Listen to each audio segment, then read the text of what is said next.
दोस्तों ये साल कौन सा चल रहा है? 2024। और आप जिस ईयर्स में हैं, अभी आज मान लेता हूँ आप 2024 में हैं, और आप 2024 में अगर सोच रहे हैं कि मैं 25-26 में काम करूँगा, आप गलत सोच रहे हैं। आपने अगर ठान लिया है कि मैं 24-25 में करूँगा, आप 2024 में शुरू करें।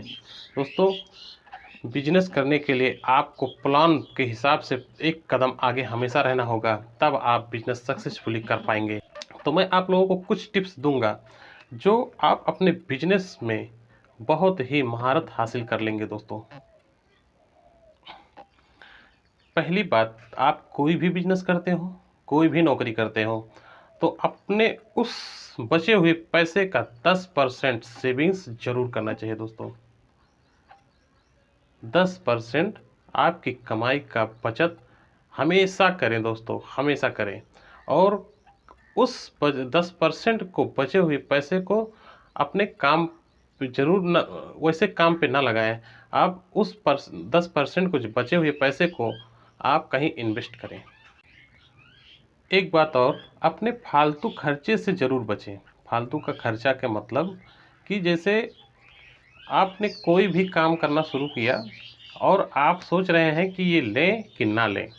अगर आपका दिल कर रहा है कि हम लें कि ना लें, तो ये समझ जाइए कि आपको उस चीज़ की ज़्यादा ज़रूरत नहीं है और आपको उसको बिल्कुल ना लें। दोस्तों, आपने देखा होगा मार्केट में कि कुछ लोग रईस बनने के चक्कर में अपने कार्ड इस्तेमाल करते हैं, स्वाइप करते हैं, और वहाँ पर ऑनलाइन से फटाफट फटाफट अपना काम करते हैं।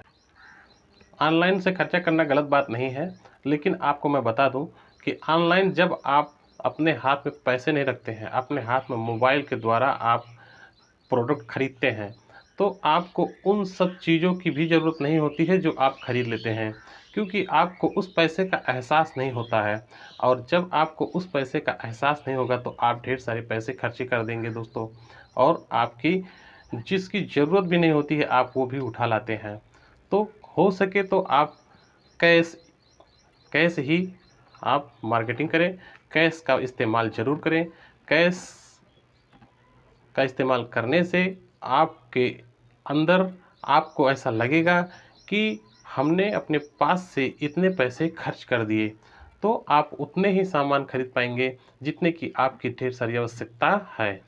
हफ्ते में हफ्ते में कोई भी एक दिन ऐसा पकड़ लीजिए जो आप सोचें कि हमको इस दिन जीरो, एक भी पैसा खर्च नहीं करना है। हफ्ते में एक दिन, सिर्फ एक दिन आप पकड़ लीजिए कि हमको इस दिन एक भी पैसा खर्च नहीं करना है। कुछ भी हो जाए, हम एक दिन के पैसे को खर्च नहीं करेंगे और इसे हम अपने पास बचा के रखेंगे। तो हफ्ते में सिर्फ एक दिन अगर नहीं बचाएंगे तो महीने के आपको 4 दिन मिलेंगे। अगर दिन के आपके 300 खर्चे हो रहे हैं, तो इसका मतलब ये कि 1200-1500 रुपये आप महीने के आराम से उसकी सेविंग्स कर लेंगे। अब दोस्तों, कुछ लोग होते हैं दिखावे के चक्कर में अपने आप को बड़ा बनाने के चक्कर में महंगी सामानें खरीद लेते हैं एजेंसी के द्वारा। एजेंसी से सामान खरीद लेते हैं। कोई भी फ्रिज हो गया, टीवी हो गया, मोटरसाइकिल हो गया, कार हो गया, और कई तरह की सामान हो गई जो उनकी ज़रूरत, अगर आप उस चीज़ को सेकेंड हैंड खरीदें तब भी आपकी ज़रूरत पूरा हो सकती है। कोई ज़रूरी नहीं कि सेकेंड हैंड बहुत ख़राब होती है। दोस्तों, यकीन मानिए, अगर आप उतना ज़्यादा इनकम नहीं है आपका, तो आपको सेकेंड हैंड चीज़ें जहाँ तक हो सके खरीद लेनी चाहिए, और वही चीज़ें खरीदें जिसकी आपकी ज़रूरत है। उन सब चीज़ों को ना खरीदें जो आपके घर के पास आके और बेफजूल के पड़े रहें। तो ऐसी चीज़ को खरीदें, हो सके ज़्यादातर सेकेंड हैंड सामान ही खरीदें।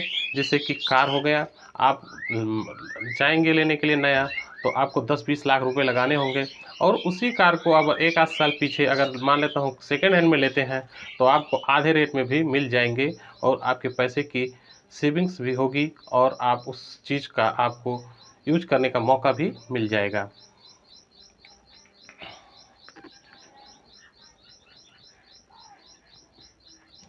दोस्तों, कुछ चीज़ें ऐसी होती हैं जो कंपनी से कोई मतलब नहीं रहता है।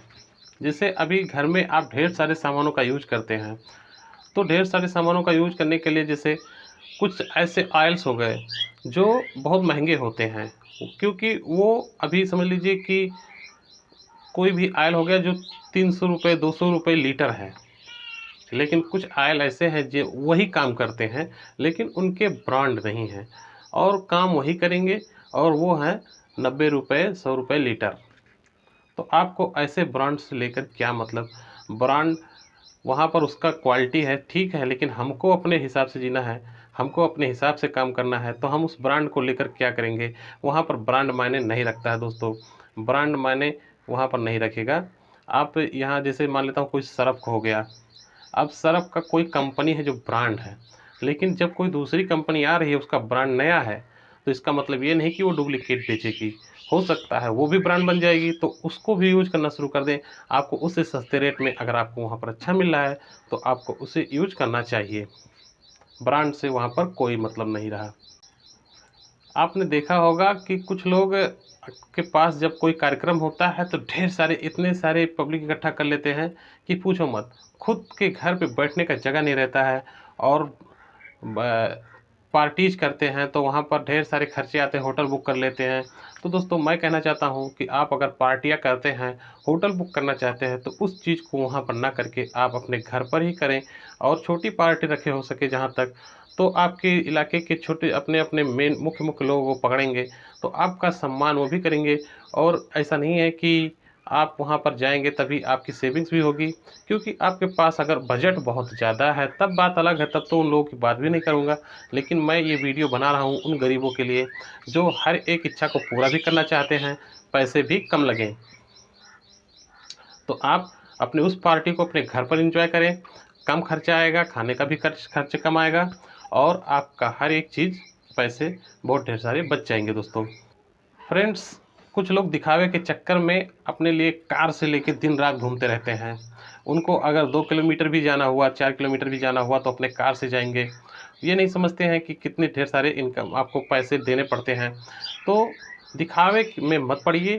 हो सके अगर आपको पैसे बचाने हैं, क्योंकि आप अमीर बनना है आपको, तो पहले आपकी सैलरी का जो आपका इनकम है उससे आपको हर एक चीज़ को छोटा करना पड़ेगा, हर एक खर्चे को छोटा करना पड़ेगा। तो आप लोग पब्लिक पैसेंजर्स जो होते हैं वाहन, वही उन्हीं का इस्तेमाल करें। उससे 10-5 रुपए में आप आ जा सकते हैं और आपके पैसे ढेर सारे पैसे बचेंगे उससे।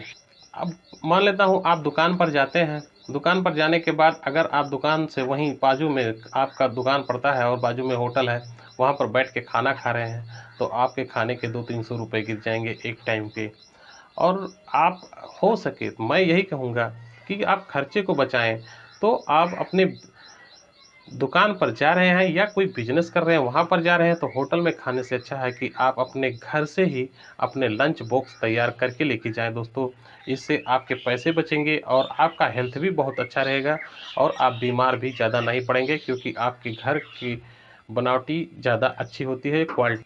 और दोस्तों मैं बता दूं कि आपने कोई सामान ले लिया है, जैसे कोई मोबाइल ले ली, कोई मोटरसाइकिल ले ली, कोई कार ले लिया, तो आप एक्सचेंज कर सकते हैं। जहाँ तक हो सके आप एक्सचेंज करके उस सामान को लें। जैसे मान लेते हैं कि हमारे पास एक मोबाइल है 10,000 की और हमको पसंद आ गई है 15,000 की, और तो सामने वाले के मोबाइल को हम देख लेंगे, अगर हमको उसको समझ में आ रहा है तो हम उसे ट्रांसफ़र कर लेंगे। एक्सचेंज उसे कहते हैं दोस्तों। उससे ले लेना और ये दे देना। आपकी इससे इच्छा भर चुकी है इस चीज़ से, तो आपको वो चीज़ मिल जाएगी। एक्सचेंज करने में भी मज़ा आएगा आपको दोस्तों। और जैसे मान लेता हूँ मैंने कोई किताब ले लिया 500 रुपये की और हमने उसको पूरी पढ़ डाली, उस किताब को हमने पूरी पढ़ डाली। अब हमें क्या करना होगा कि हमको हम या तो हम उसको रद्दी में डाल देंगे, तो रद्दी में डालने से अच्छा है कि हम किसी ऐसे आदमी से ही उसको एक्सचेंज कर लें जो किताबें पढ़ता हो, जिसे उस चीज़ की ज़रूरत हो और मुझे उस जो किताब पढ़ रहा था उस चीज़ की ज़रूरत हो, तो हमें उससे एक्सचेंज कर लेना चाहिए। तो दोस्तों इसी तरह से आप भी कर सकते हैं। आप मार्केट में जाते हैं और ढेर सारे खर्चे करके चले आते हैं, आपको समझ में भी नहीं आता। तो मेरा मानना है, मेरा कहना आप लोगों को ये सजेशन है कि आप लोग अपने घर पर ही एक कॉपी में अपना एक लिस्ट बना लें, जो सामान ज़रूरत है, बहुत ही ज़रूरत है, उसी सामान को आप लिखें, एक्स्ट्रा की तरफ बिल्कुल ताकें ना। और जब आप उस लिस्ट को, आप अपने सामान को जब आप वहाँ पर लिख कर लेकर जाएंगे, यकीन मानिए आप उससे ज़्यादा कुछ नहीं खरीदेंगे, आपको वही अच्छा लगेगा जो आपने लिस्ट में लिख कर लेके गए। तो आपको पसंद आएगा और आप वो चीज़ खरीद कर लेके आएंगे घर पे, और आपकी बेफिजूल खर्ची बची रहे। तो दोस्तों 10% के बचाने का जो तरीका था मैं वो बता रहा हूँ कि आप लोग अपने कमाई का 10% बचा के और इससे ऐसे स्थान पर यूज कीजिए जहाँ से आपको रिटर्न अच्छा मिल सके। कुछ लोग बैंकों में ढेर सारे पैसे रख देते हैं दोस्तों। ढेर सारे पैसे रखने से आपके बैंक में क्या, बैंक आपका पैसा ज़्यादा कर देगा?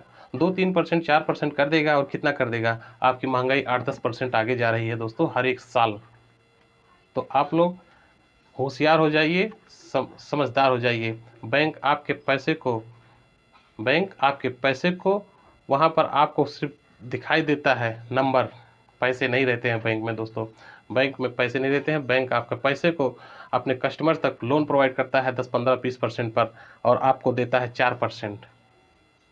तो अपने पैसे को काम पर लगाइए, और हो सके तो बिजनेस में लगाइए, रियल एस्टेट में जाइए, बढ़िया इनकम कीजिए और अमीर बन जाइए। तो उम्मीद करता हूँ ये वीडियो आप लोगों को पसंद आया होगा। अगर पसंद आया हो तो लाइक करो, कमेंट में ज़रूर बताओ, और हमारे चैनल पर नए हो तो सब्सक्राइब करो, बेल आइकन प्रेस कर लेना। मैं आप लोगों के लिए अच्छी अच्छी वीडियो लाता रहूँगा। नमस्कार।